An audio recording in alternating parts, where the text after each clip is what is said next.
Hello, and thank you for joining us this afternoon. I am Steve Goldsmith with Hasselblad. Joining me today are Jenny Semick from Dodd Camera and Paul Natkin, who is our guest artist today. So we thank you for joining us, and we hope you enjoyed this hour or so that will take down Paul's career and his journey. And again, just thank you for joining Hasselblad.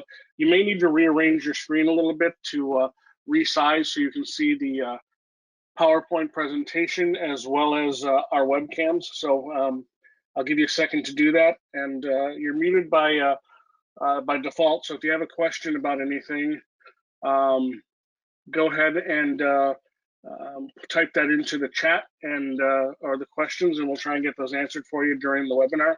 But without any further ado, I'd like to introduce Denny Semick, who's going to talk a little bit about Dodd Camera. Today's agenda, before we move on to that, is we'll talk a little bit about Dodd, and then we'll move on and talk a little bit about what Paul's gear bag contains now and what it contained, previously. And then we'll get into the images that Paul's created. So Denny and Paul, welcome. And Denny, I'll let you introduce Dodd Camera a little bit. I'm Denny Semick from Dodd Camera. Just give you a little rundown of who we are. We're a family-owned, family-run company. It's been around for a long time, since 1891. We have about half a dozen stores throughout Ohio, and then we have our three professional locations in Cleveland, Chicago, and Cincy. I met Paul at our Chicago, one of our Chicago events. He had just purchased his, I believe it was a 907X, and he was talking to Steve about it. And yeah, it was pretty interesting fellow. Talked to him for about an hour or so, and you know, when he starts telling us stories about about his career, we can all relate to music, and it kind of takes us back into a certain period of time in our lives. And it was interesting. It was interesting. I'm looking forward to hearing what he has to say about the imagery and his talk. Very cool. Thanks, Denny. So Paul, thanks for joining us, and thanks for being part of this continuing artist series that we have going on here. We'll just talk real briefly about your gear bag. I know that I've listed it as vintage gear and current gear, and I know you've been a long-time Hasselblad film shooter, and you were shooting with a 500C body back in the day, and now you're moving that into a digital world with your 907X camera. So I'll let you talk about why you picked the gear you picked and how it benefited you. Well, I started out being a photojournalist, I guess you'd call it. I was a Nikon guy, mainly because when I started out in photography, I was learning from my father, and I had no money, and he had a lot of Nikon gear. So every time I'd go out to shoot, I'd borrow his stuff, sometimes with him knowing about it, sometimes without him knowing about it. And as I started making a few bucks, I started buying Nikon gear. And I never thought I would ever get into medium format or anything like that. And one day, this couple that I knew that were also photographers told me they wanted to go on a ski trip, and they had a bunch of Hasselblad gear they wanted to sell. And did I want to buy it? And I figured, okay, this is the way to move up a notch in the world and take great pictures that can be used for album covers, magazine covers, etc. They sold me a 500C, 3 backs, and 3 lenses for a total of $1,000 because I just wanted to buy 2 plane tickets to go to Utah. And I still use that camera today. I've had it for 45 years. I've dropped it a couple times. It's had to be repaired, but for the most part, it still works perfectly. I've got a 50 millimeter, an 80 millimeter, and 150, and a bunch of accessories. And I just bought the digital back. I can't remember the number of what it is, but it's the camera's the 907X. I think is that the digital back? the camera body is the 907X. The digital back is a CFV2 50C. Right. So that fits on the 500C. I'm just learning it. I unfortunately have nothing to shoot with it right now because there's nothing going on. But what I am shooting, which are just tests, are all looking really great. And I'm looking forward to going out and actually doing jobs with it. Very cool. Very cool. You mentioned Earle, in your conversation there, Paul, about your dad, and I know that your dad was a great photographer as well, correct? My dad was the greatest photographer that nobody has ever heard of. He was a photographer in World War II. His designation was gunner photographer, which means that he would be in the last plane in the formation flying over something that was being bombed. And his job was to take a picture of the ground so that they could look at it and see if the bombs landed in the right place. So by the time he was in a little bubble underneath the plane, by the time he flew over, anybody that was still alive on the ground had their guns trained right at his plane. So he had a Purple Heart. He got shot through the foot, through the bubble. He came back to Chicago. He learned photography in the Army. He came back to Chicago, and a friend of his who was in the Army with him was starting a magazine called Ebony Magazine. And my father said, well, I should be your photographer. The guy said, sure, no problem. So, this little short Jewish guy became the chief photographer of the #1 black magazine in America. And he did that for about 3 years. And then they all decided that it probably wasn't a good look for them. So he quit and he became a freelance photographer and he had some really bizarre jobs. He photographed the world's fattest human being. He once was hired by the Mexican Tourism Bureau to drive the length of Mexico and photograph pictures so that they use them to promote tourism. He was the official photographer of the Chicago Housing Authority and photographed all the quote unquote projects being built.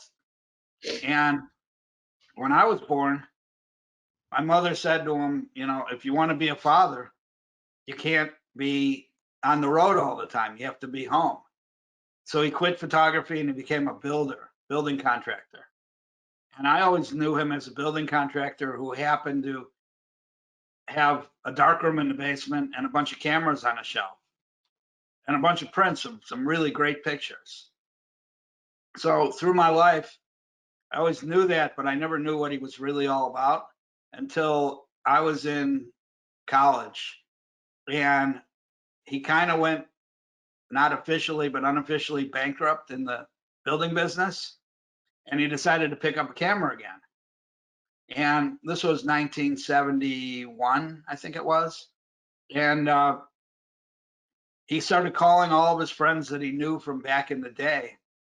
And nobody had any work for him except for one guy who was the publicist of this team called the Chicago Bulls.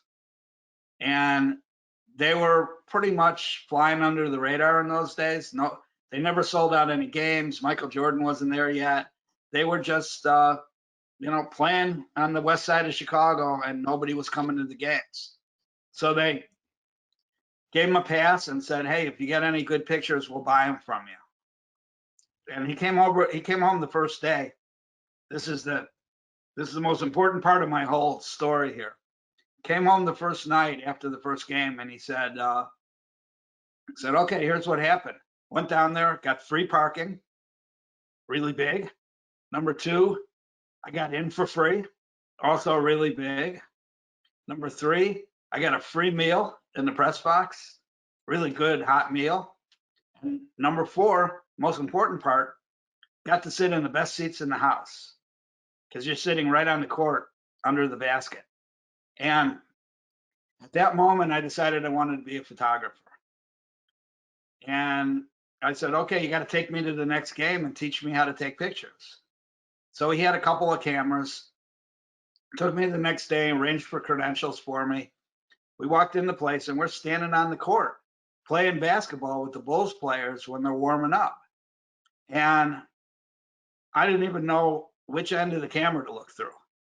And he showed me how to focus, and he put a roll of film in, and he set the aperture and the shutter speed. The light never changes during a Bulls game, or hardly ever. And he said, you push this button and take a picture, and then you click this thing and it moves it on to the next one. And let me know when you finish 36 pictures.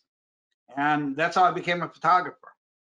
The first time I ever shot a Bulls game, I found myself before the game standing next to Kareem Abdul-Jabbar, who was what in those days they were known as Lou Alcindor. I'm 5'2", he was 7'2", and I just knew that's what I wanted to do from then on. I wanted to. I didn't want to become a great artist. I wanted to become a working photographer that was able to support myself as a photographer. And I did about 5 years of Bull stuff. I got to meet a bunch of guys that all shot sports in Chicago, and they would get me passes for Bears games, for baseball games, for tennis matches. And I started taking pictures having no idea how you go about making a living. Where do you sell these pictures? But it was a lot of fun. And I had my father's darkroom in the basement, so it wasn't costing me anything really to take pictures. At that point, I was working for a photo lab called Gamma Photo Labs, and we had a little scam going. I could say it now. I think I don't think they could catch me for this anymore. Well, I used to go and shoot Bulls games, and I'd stop at Gamma on the way home, and I'd give all my film to the guy that ran the E6 processing lab, part of the lab. He would process it all and mount it and put it in boxes and leave it in my darkroom for me for the next morning. So I didn't have to pay for processing. I was buying 100-foot rolls of Kodak film, slide film, and loading my own cassettes. And so it was costing me next to nothing. And I was amassing this great collection of photographs that I had no idea what to do with. But I always liked music. I always liked going to concerts. So one day I was shooting a tennis match up in Evanston on the Northwestern campus. And I got done. It was about 7 o'clock in the evening. Went back to my car, which was parked next to a building that held concerts that I'd been to before. It's called Con Auditorium on Sheridan Road. And I got in my car, put my stuff in the trunk, got in my car, turned on the engine, and they were advertising a concert that was happening that night about 5 feet away from where I was sitting at that moment. It was this woman that I had heard of, but never really heard. Her name was Bonnie Raitt. And she was playing at Con Auditorium at 8 o'clock that night. So I shut off my engine, got my stuff out of the trunk, and I made up this massive lie. I'm working for Rolling Stone. My name should be on the list. Nobody at Rolling Stone had any idea who I was, but I went to the back door. I opened the door and there's a guy sitting there at a desk, and I said, "Hey, I'm working for Rolling Stone. My name should be on the list." And he looked up at me and he said, "Go on in and do anything you want, just don't get on stage." Didn't even look on his list because I wasn't there. And I went in and I shot this concert. The pictures were, I'll be really charitable to myself and say they were mediocre. They probably weren't even mediocre, but it was a lot of fun. And I started BSing my way into concerts all over the city of Chicago by meeting guys that worked at the back door and promoters and people that had access they were holding in their hands. And I just started taking pictures of concerts. Still had no idea what to do with them. So one day I was at a club called Park West in Chicago, can't remember who was playing there, but halfway through the show, I went out in the lobby. And this friend of mine was out there, and she was with a guy who she introduced to me as the photo editor of Creem Magazine, which, if you guys know anything about the history of rock and roll, it's probably the greatest rock and roll magazine ever in the history of the world. And people from Rolling Stone might complain about that, but I'm sticking with it. So this guy was the photo editor. So it's like I struck the mother lode. So I pulled out a business card and I said, hey, I want to shoot for you. Here's my card. And he said, well, what I'll do is I'll call you the 15th of every month, and I'll give you a list of who we're doing articles about. And if you have any pictures of them, you know, send them to us, and if we use them, we'll pay you. And the first time I did it, I got one picture in Creem. It was full page, color. And I'm thinking to myself, I'm rich. This is it. This is, you know, the start of my career. And then about a week later, I got the check, and I made a big $35. So I figured this isn't really how it should work, but I got to figure out how to make this work. So I went to 7-Eleven one night, and I bought one each of every music magazine on the newsstand. And I piled them up in my house, and I looked at one at a time and figured out where their office was, what their phone number was, who the photo editor was. And I started calling and bugging these guys. And I slowly got to the point where I was also at this point shooting almost every night, because the publicists started liking my work and they would give me access to their bands. So I was shooting almost every night, and I was amassing this collection of every kind of music available. It wasn't just hard rock, it wasn't just pop, it was blues, jazz, classical, country, rock, metal, pop, you name it, gospel. And I started, my goal was to get 5 pictures in each of the major music magazines every month. Because if I could make $35 a shot times 15, there were 3 big magazines. I might be able to quit my job at Gamma. And I slowly worked to the point where I was getting more than 5, because I was shooting everything. And they give me a list of 10 people, and I'd have 8 of them. So, and go ahead. So were these like mostly concerts, or were you scheduling kind of like shooting sessions with the artists? All concerts. Oh yeah. Almost all concerts. The bands didn't even know I was there. Okay. I was shooting pictures, but all of a sudden the bands started seeing my pictures in magazines and saying, man, we like this guy's work. He should come and do a photo shoot with us. So my original thought was I bought a Vivitar 283 flash, put 4 batteries in it, went to the concert, stuck the band up against the white wall, and took, 4 or 5 frames of them. And then it was around that time that I got my Hasselblad, and I figured, okay, I gotta up the ante. There you go. I gotta up the ante a little bit and start taking pictures that are gonna mean something. So I started lugging around not just my bag with my Nikon stuff, but now a case with all my Hasselblad stuff. And all of a sudden I was shooting. All of a sudden I realized I needed lighting. So I bought a whole lighting kit. And now going from 1 case to 4 cases and a tripod everywhere I went, to get pictures like the one we're seeing on the screen right now.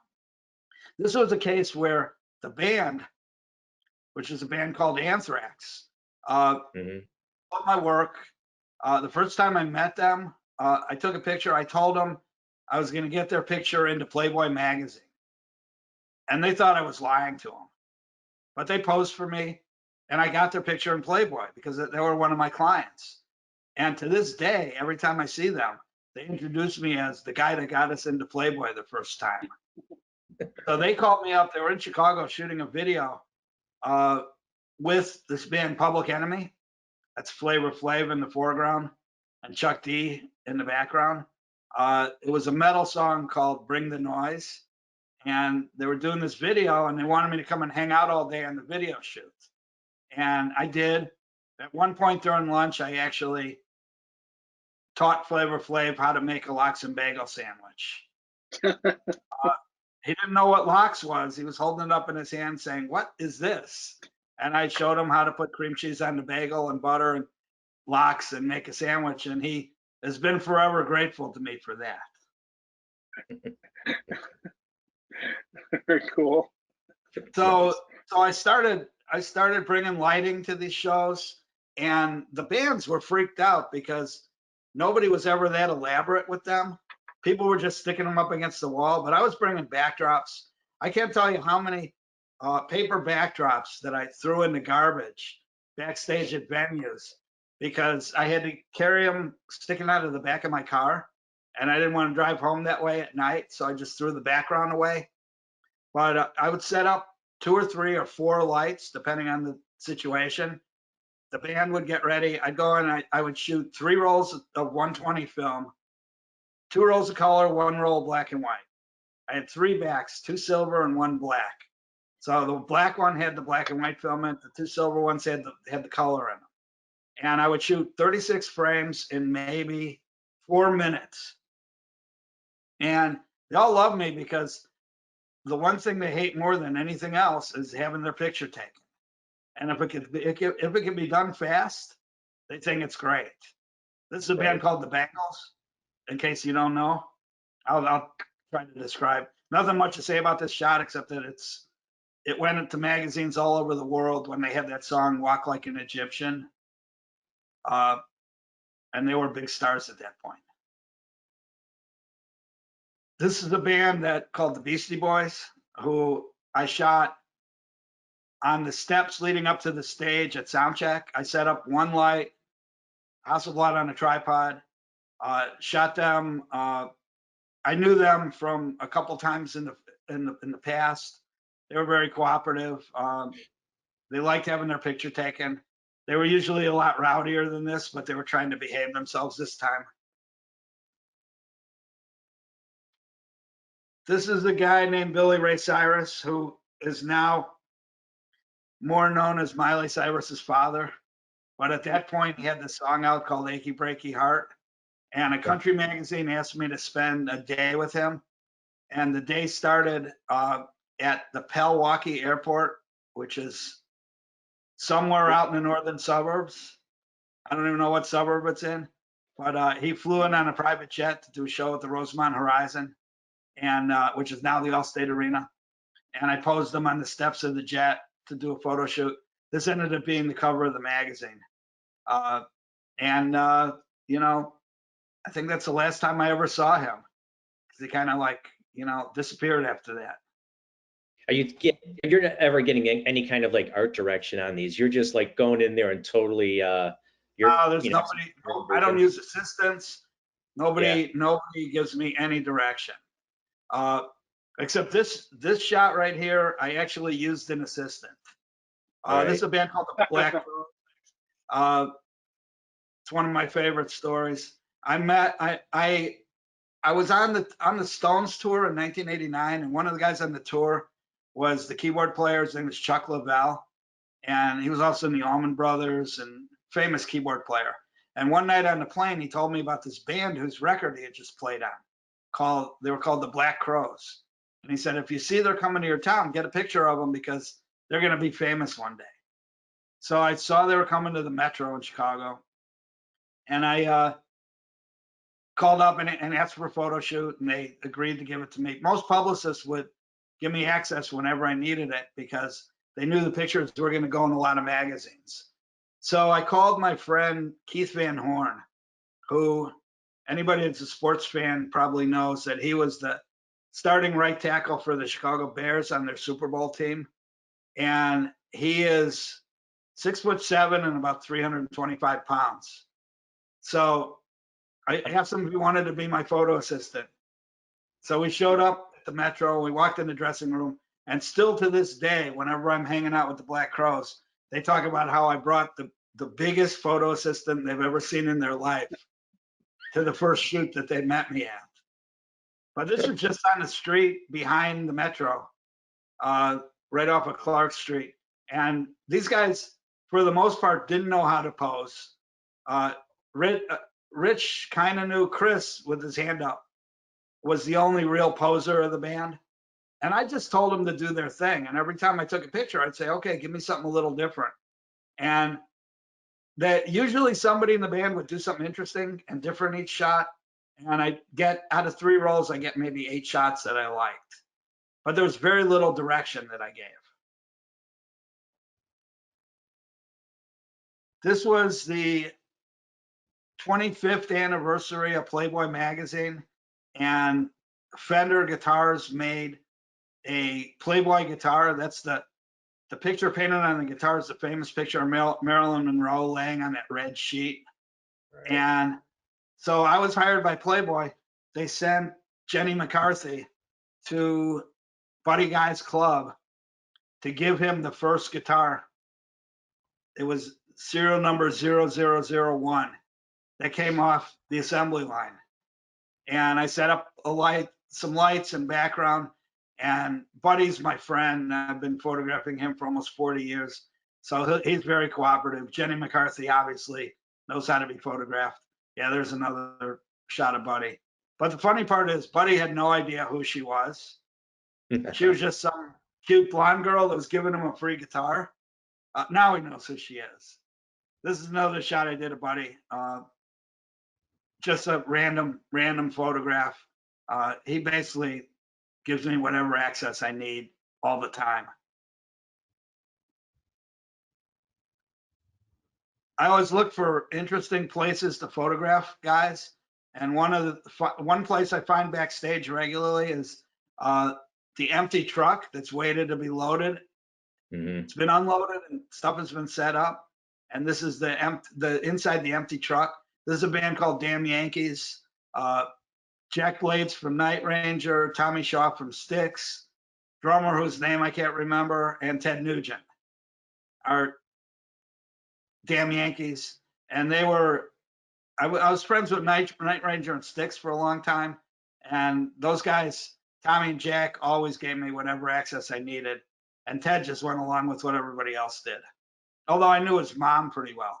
I used to go to Ted's mom's house to eat dinner. She lived in the suburbs of Chicago.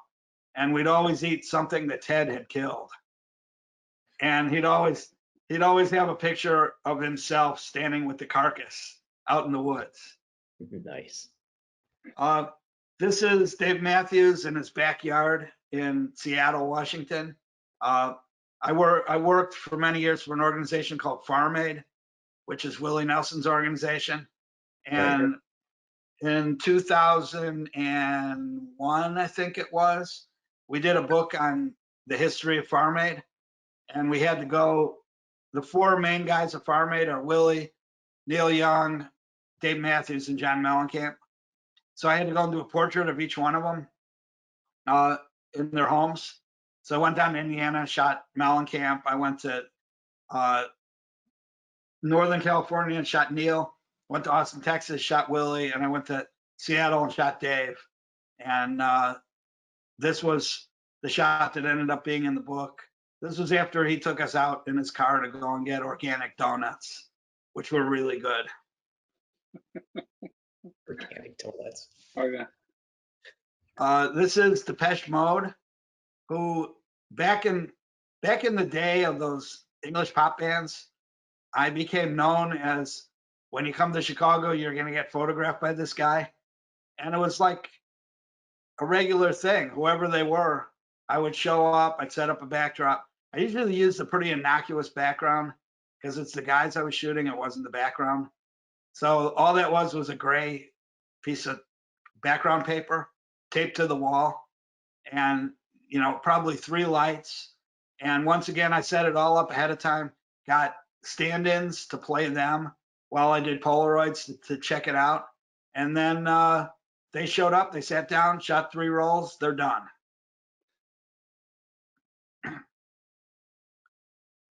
This was an unknown country singer by the name of Faith Hill, who her publicist called and said, you know, she's going to be a really big star.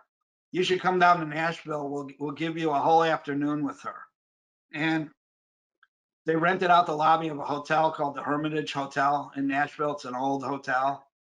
And she came in with a whole team of makeup and hair people. And I sat there, set up my lights, and sat there for 3 hours and waited while she got ready. And then I shot her for like 10 minutes. And sure enough, she became really famous, you know, but I was one of the first people ever to do a photo shoot with her. Frank Zappa. This was a shoot I did for Playboy. They were doing an article about censorship in music. And the actual picture that they used, I actually put a glass of milk on that little table in front of them and a bunch of vanilla wafers. And the premise of the picture was, if the government wins and puts warning stickers on CD, Frank Zappa becomes milk and cookies and loses his edge. And he had just testified in front of Congress, so he was into the whole wearing the suit type of thing. So he, you know, he's very cooperative. I did a bunch of pictures. I said, okay, we're done. You can walk away. And then this picture isn't in there, but it was really kind of funny. This was at the Limelight in Chicago. A lot of celebrities just wandered around at the Limelight. So I was standing there after he walked away, and all of a sudden this guy just walked up and sat down in his place. And he had a Heineken in his hand, and the glass of milk and the vanilla wafers were still there. And I looked at him, and he looked kind of familiar. And he said he was drunk, like he could hardly even sit down without falling off the chair.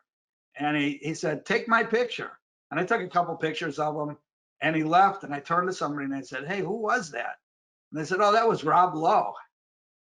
So I got pictures of a drunk Rob Lowe with a Heineken and a glass of milk and vanilla wafers, which is really relevant to nothing. So, Paul, Another picture. aside from the musical artists that you're shooting at these shoots, are there other celebrities like you mentioned, like Rob Lowe? Are there other people that tend to come and hang out with these bands sometimes, or is it basically just the band you're dealing with? Depends who the band is. If it's the Rolling Stones, there's somebody famous every time. I was backstage in Los Angeles at the Coliseum, and there was a pool table backstage, and Keith Richards and I were playing pool, and these two guys walked up and said, hey, can we have the next game? And I looked up and said, sure, no problem. And the next game, it was me and Keith against David Bowie and Eric Clapton, which was, I'm looking at myself like, what am I doing in this picture? But we lost too, because Keith is a lousy pool player. But the same night, I was wandering around backstage with my camera, and Jack Nicholson walked up and put his arm around my shoulder and said, I'm going to hang out with you. You're the guy with the camera. That way I'm sure I'll get in some pictures. So yeah, there was never a night with the Stones where there wasn't somebody famous backstage. But most bands, it's just, you know, their friends and other musicians and, you know, that type of thing. This was Hall & Oates, another back of the truck picture. Not much to say about it. Put a light behind him so that Daryl's hair would light up. This is the blues guy by the name of Honeyboy Edwards. His manager brought him over to my house, and I shot him. I talked to him for 2 hours while we're shooting and didn't understand a single word that he said the entire 2 hours. And I just kept on saying, uh-huh, uh-huh, uh-huh. But the pictures were great. And he loved them. This is a guy named Jean Bouvier, he was the bass player in Little Steven and the Disciples of Soul, which is Little Steven is Springsteen's guitar player, and John was the bass player. He also had a solo album out. So I was doing a photo shoot with Little Steven, with Steve Van Zandt, and I said to Steven, I said to John, let me get some pictures of you. And this is one of my favorite lighting pictures, because you can see his bald head with the fake mohawk, and it's against the black background, and he just looks cool. Mm-hmm. I really love the perspective of this shot. the perspective is John Lee Hooker was sitting there in his dressing room and his manager said, go in and take some pictures of him. And the only way I could get far enough back in the room to get his whole body was to crawl around on the floor on my stomach underneath the table that was across the room from him. And I propped the Hasselblad. I can't handhold a Hasselblad, it's too big. So I have to use a tripod, but I couldn't because I was under the table. So I propped the back of the camera on the floor and held it up so it was aiming up at him because I wanted to get the socks. And he died about 2 weeks later. And these are the last pictures of him ever taken. And they were on the cover of a CD box set. They were on the cover of his biography. Pictures went everywhere. And I still, to this day, I'll never know. But I have no idea if he even knew I was there. He never changed his expression. He just sat. Yeah. This And, perspective. Yeah. That perspective kind of predates the whole Platon look. The covers that he was doing in the 90s. Right, exactly. Well, I don't like to just shoot straight on if I could help Right. it. I like to get something interesting. Sure. So here's my one and only idol, Keith Richards, who I shot in his manager's office in New York. I brought a piece of fabric to tape up to the wall, a couple of lights. I was so freaked out by being in the same room as Keith Richards, who's now one of my best friends, but at that point was like so scary to be in the room with that I never noticed that he was giving me the finger. And I came home, I developed the film. I didn't even see it on the proof sheets. I printed a bunch of other pictures and sent them. This was for the Chicago Sun-Times. I printed a bunch of pictures, gave them to them. They used them, sent them out to magazines. Everybody used them. Never even saw the finger on the proof sheet until like a year later. Somebody came over. People tend to come over to my house and say, "Can I look through your files?" And in the next room over there, I've got 9 4-drawer file cabinets full of everything from ABBA to ZZ Top. I photographed over 4,500 names in my lifetime. And people just look through the stuff. And somebody was looking through the Keith Richards file and said, "Why didn't you ever print this one where he's giving you the finger?" And I looked up like, what finger? And I printed it, and it's become one of my biggest sellers at this point.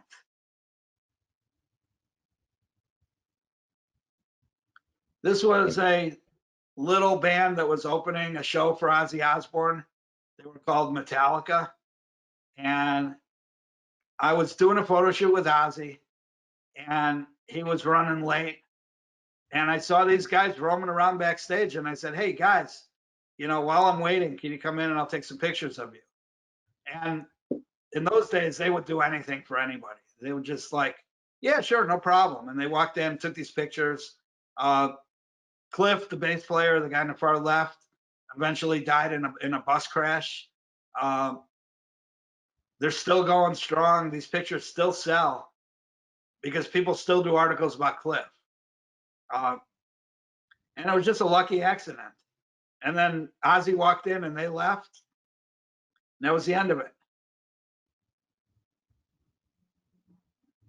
This is the Red Hot Chili Peppers, who one of their people was a good friend of mine. And he said, why don't you come to the hotel tomorrow morning before we leave, and we'll go out on the street and do a photo shoot. So we went out. They were staying at the Ritz-Carlton on Michigan Avenue. That's the water tower, Chicago water tower behind them. And they posed for pictures for maybe 5 minutes. Flea never hesitates to show off his package in some way, shape, or another. I thought he was going to pull his pants down, but on Michigan Avenue, I think even he wouldn't have done it. But, this was another low angle, they pose really great. They're really good at it. And there it is. I like to get people together that don't actually belong together. I just think it's kind of cool. So I've worked with Alice Cooper for almost his entire career. I've worked with Judas Priest for almost their entire career. So I got Alice and Rob together out by the buses and back, and set up a light and did some photos. And they've since told me it's the only time they've ever been photographed together. And they're two of the greatest singers in the history of hard rock music.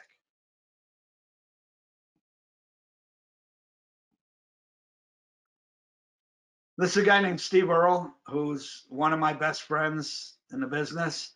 He's a country singer-songwriter. This was at the Vic Theater.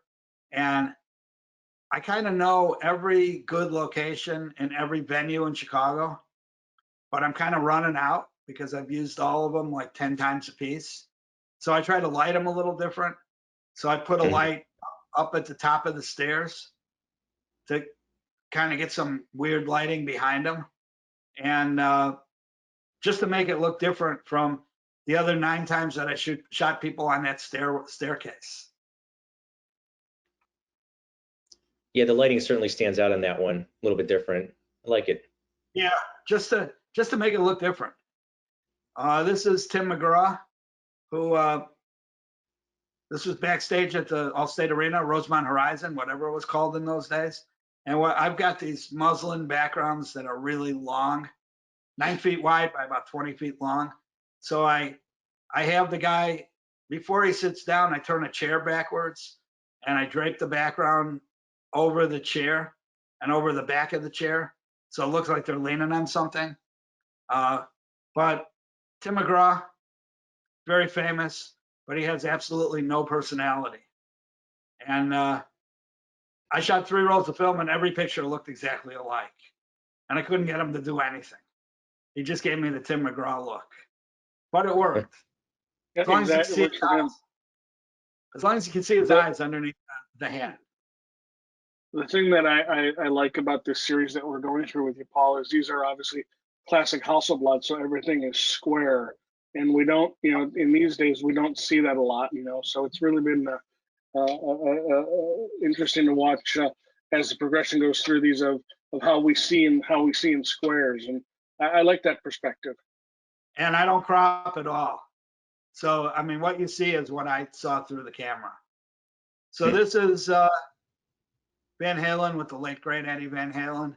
This was right after Sammy Hagar joined the band. And it was for a guitar magazine. And they wanted me to photograph Eddie for the cover. But I figured while I'm there, couldn't hurt to ask the rest of the band if they wanted to do some pictures. So the cover is Eddie sitting on that road case with a guitar. So, because for a guitar magazine, you have to have a guitar in the picture.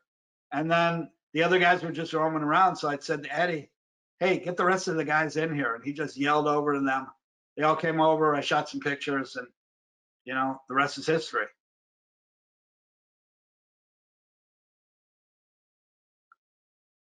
This is ZZ Top, who I was shooting for the cover of a magazine. It was a new magazine called Rip Magazine, R.I.P. It was their first issue. They wanted to put ZZ Top on the cover. ZZ Top has this thing about they always want to make it look like they're just coming out of the desert. So they showed up. I set up a red background. This was at the Metro Center in Rockford, Illinois. Set up a background, set up some lights. They showed up with a giant bottle of baby powder. And they put their guitars down and they just walked off to the side and started picking up handfuls of baby powder and throwing them at each other until they were covered with the baby powder. So they looked like the dust from the desert as they were walking out of the desert.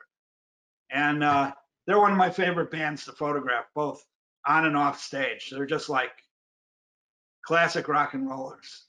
And after the show, we went out for Mexican food in Rockford, and they were not pleased with the hot sauce that was presented to them.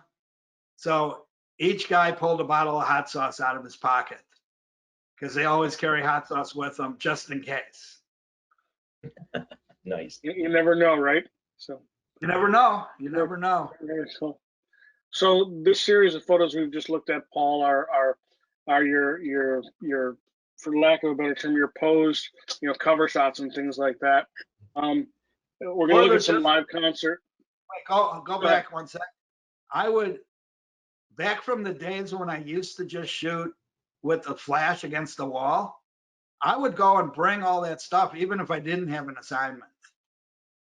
In other words, if I just got a photo shoot with a band, I would bring a background and lights and the Hasselblad and the whole deal. Because I figured if you're going to shoot the pictures, do it right. Make it stand out, make it look better. Not saying it's better, but, you know, slicker than what most people were doing.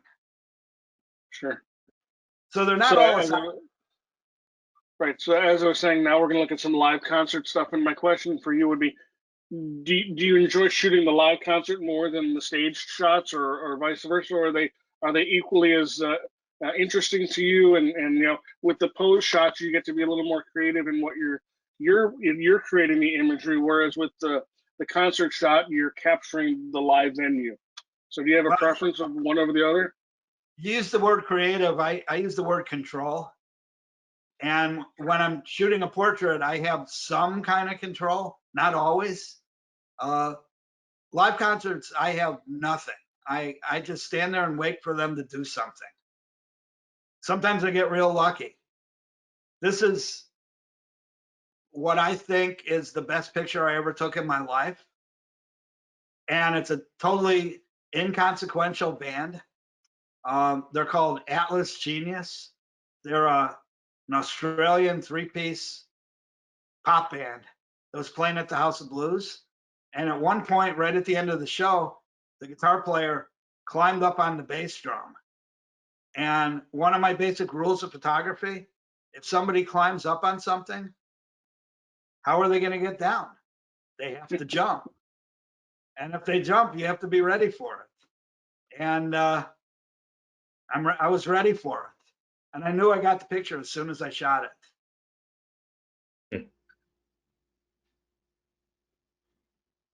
I love this is another perspective. This is Count Basie. It was at a taping of a TV show at the PBS station in town. And during sound check, I was just wandering around and I thought the piano looked kind of cool, the inside of the piano. So I just leaned over and took a picture of him because he is a piano player after all. And people love this shot. So that's why it's in here. So, Paul, do you ever send the artists that you've shot the photos, do you ever send them copies of them or, for them to have, or do they request them from you, or is it mainly you send them to the magazine or publication? A lot of times I do send them. Now with digital, it's easier. I can send them a disc. In the old days, I had to make dupe slides or I had to make prints. But, you know, I want them to see my pictures because I know they're good and I know they're going to give me better cooperation the next time I see them. So this is Kenny Rogers and Dolly Parton, who performed together in Rosemont. I shot Kenny like 15 times throughout his entire career. I shot Dolly 15 times around through her entire career. They're both really great people, or Kenny's no longer with us, but they're both really great people. They were easy to work with. Kenny was a photographer also. Right. He actually put out a book of portraits. And so they understood what I was doing and gave me leeway.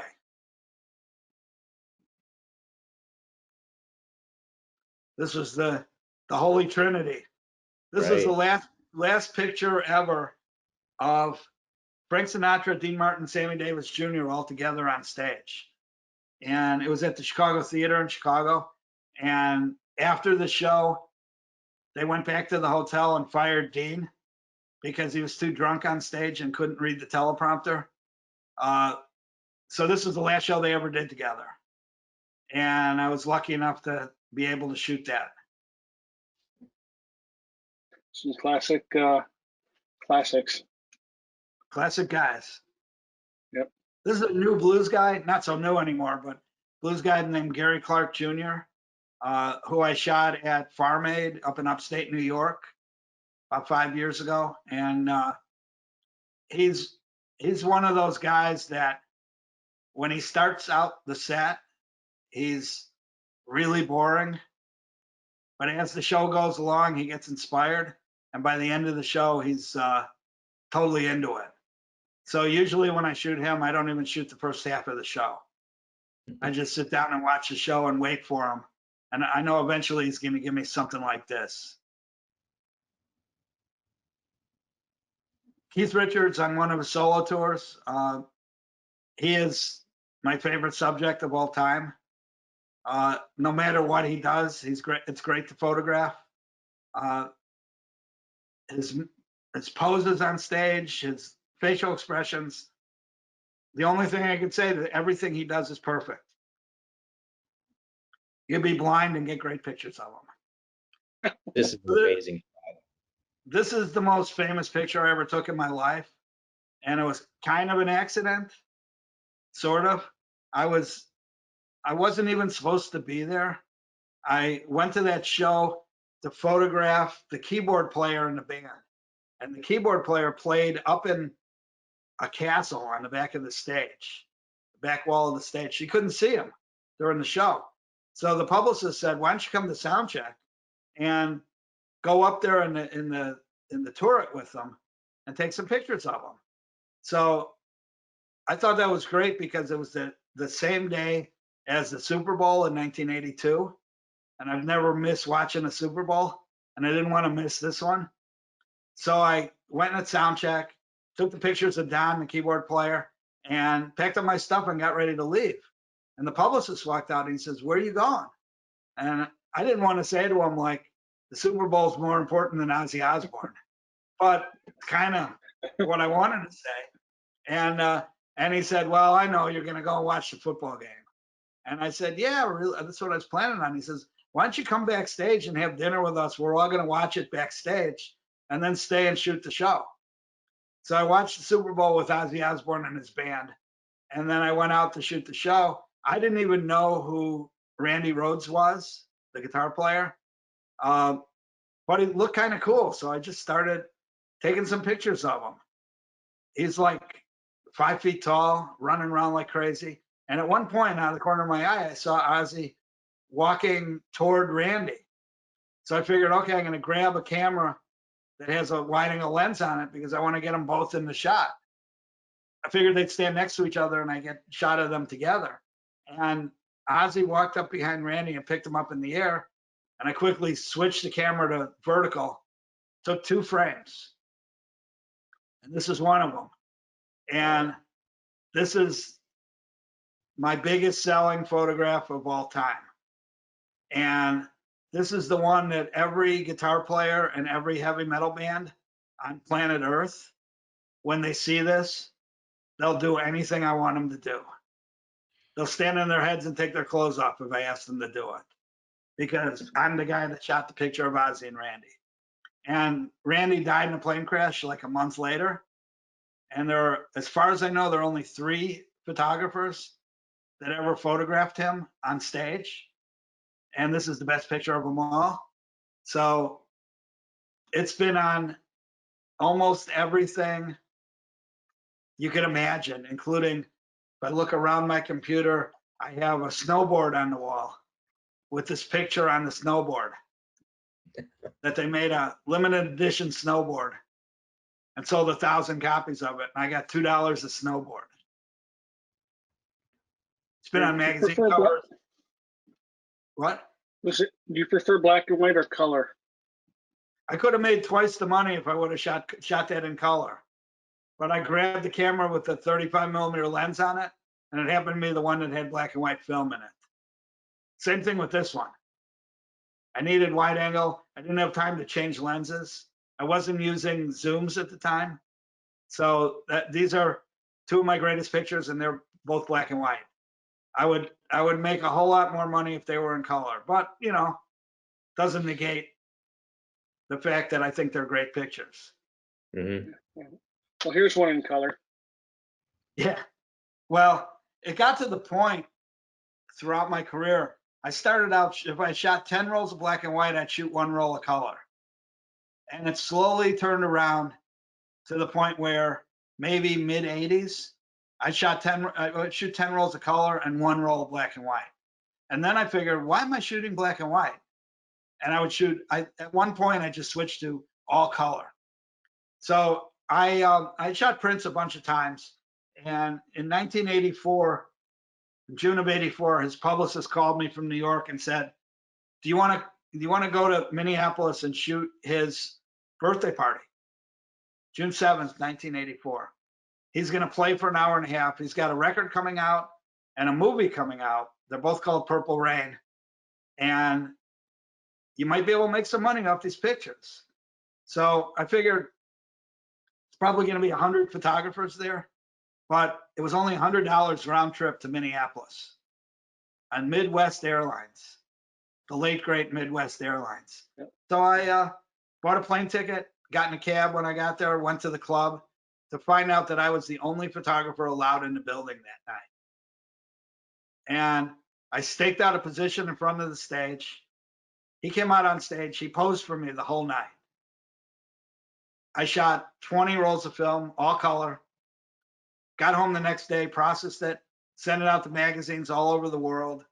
Over the course of a year, first of all, after that show, he went into seclusion and didn't appear anywhere in public until November, June to November.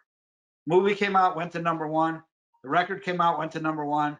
And I was the only person in the world that had new pictures of him. And I could honestly say I made $50,000 off of shooting pictures that night.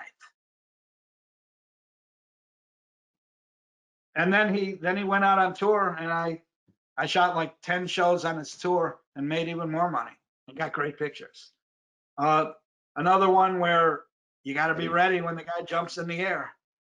This is Eddie Van Halen. I think it was the same day that I took that band picture. But you have to wait for those moments. You're not gonna get it if you shoot a bunch of pictures at the beginning of the show and then go home.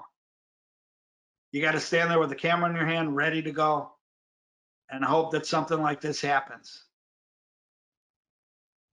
And this is the photo that we're gonna give away to one lucky webinar attendee. We'll be choosing someone, I believe, on the 25th from those that registered, and we'll have Paul send. We'll send the photo of this that Paul created out to you. But Paul, I've got a question. So you've shot an enormous number of artists throughout your career.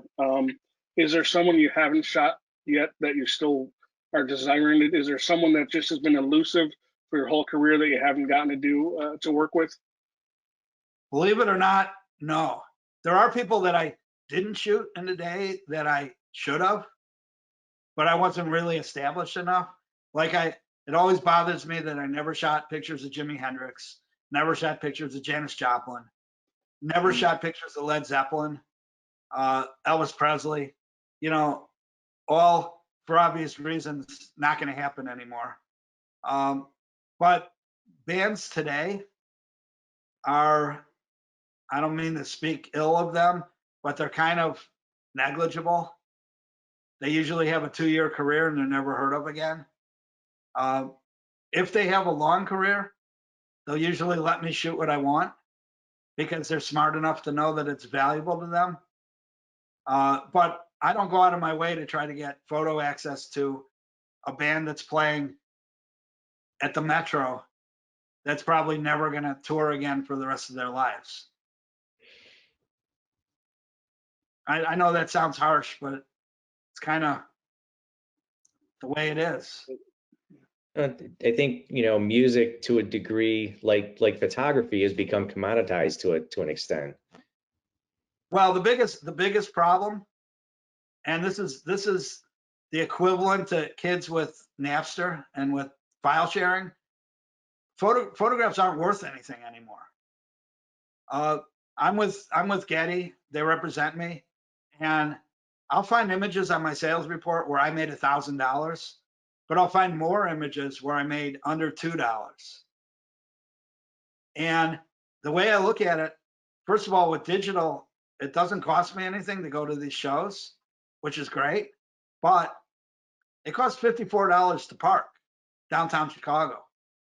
And I've been to shows where I've shot the whole show and knew going into it that in 20 years, I'm never going to be able to pay back the parking fee.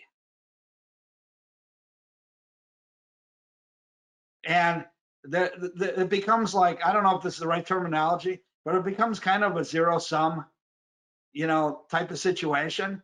Like I put my heart into it every time. And I spend 3 hours working my butt off and walk around with $20,000 of equipment, and to lose money on the deal and have no hope of ever making it back just doesn't appeal to me anymore.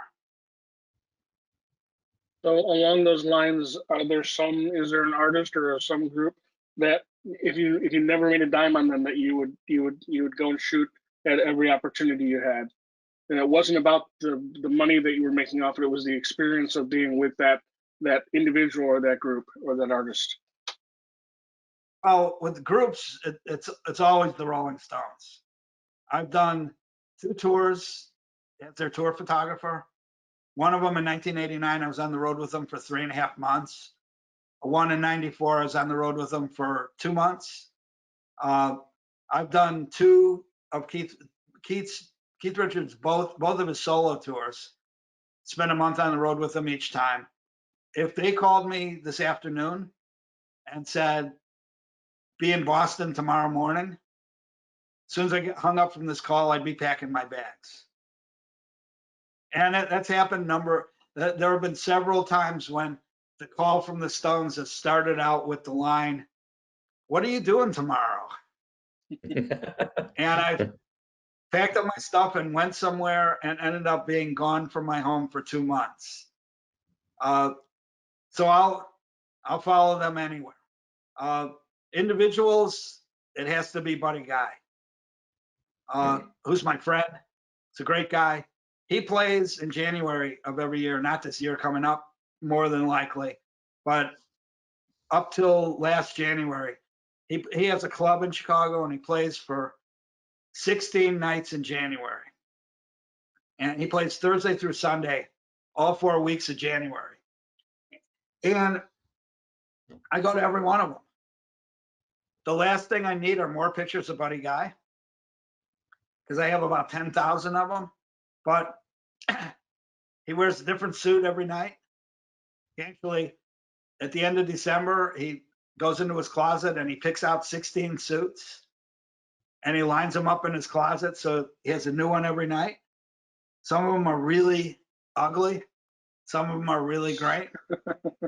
I got pictures of him wearing all of them. Famous people show up fairly regularly.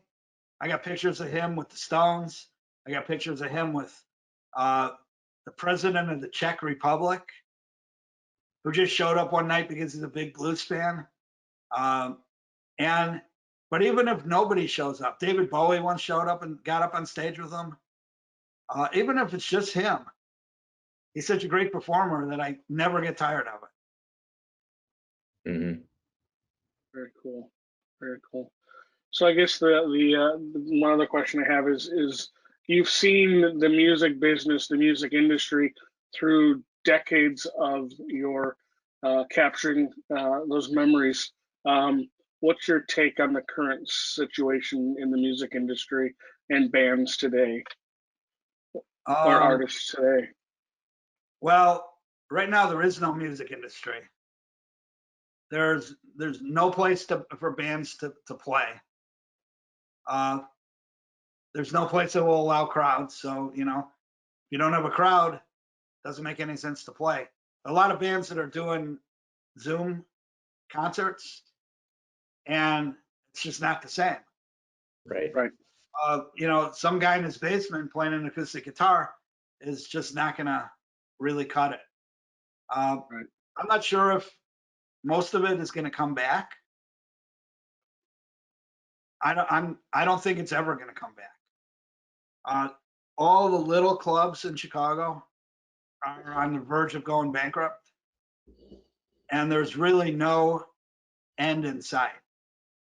I mean, people are saying now that maybe by the end of next summer they'll be able to open up, but they're not going to be able to maintain until then. The artists aren't making any money unless they're selling records. And the way you sell records is by going out on the road and touring, especially blues artists. Blues artists make their living by doing shows in little clubs around the country and selling CDs at the end of the show. You can't do shows, you can't sell CDs. So most of the blues record labels are holding on by their fingernails to keep from going out of business. It costs a lot of money to produce a record.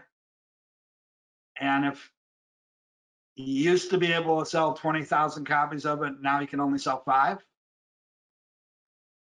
You're gonna have to think twice about who you produce a record for.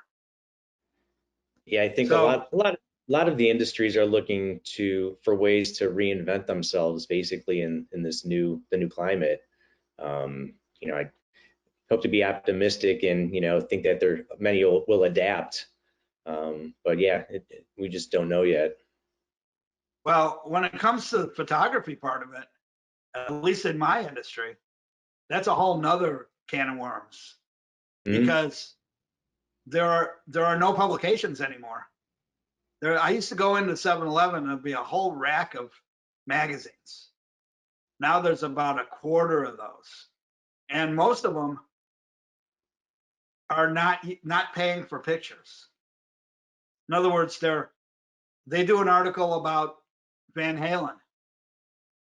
They go to the record company and say, give us free pictures of Van Halen because we don't have the budget to buy them anymore.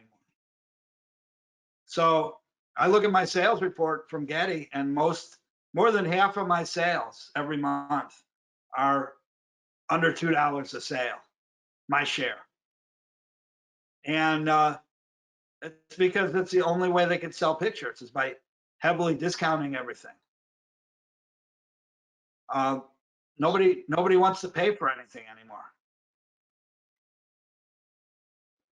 You do have. I know that you're not regularly on social media, but Paul, you do have a website, and I think you also do offer your prints through a website as well. Do you want to mention your website as well as the Morrison Hotel?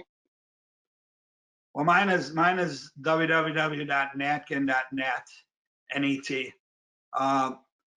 That's got all my contact information right on the front page. If anybody wants to talk to me, email me. Then I sell prints through MorrisonHotelGallery.com, which it's owned by the photographer that shot the pictures of the Doors Morrison Hotel album cover. And he's a legendary Los Angeles photographer. And he started a gallery just to sell his own stuff. And it went so well that he brought a bunch of us into it. And it's now the biggest collection of music business photography in one place in the world.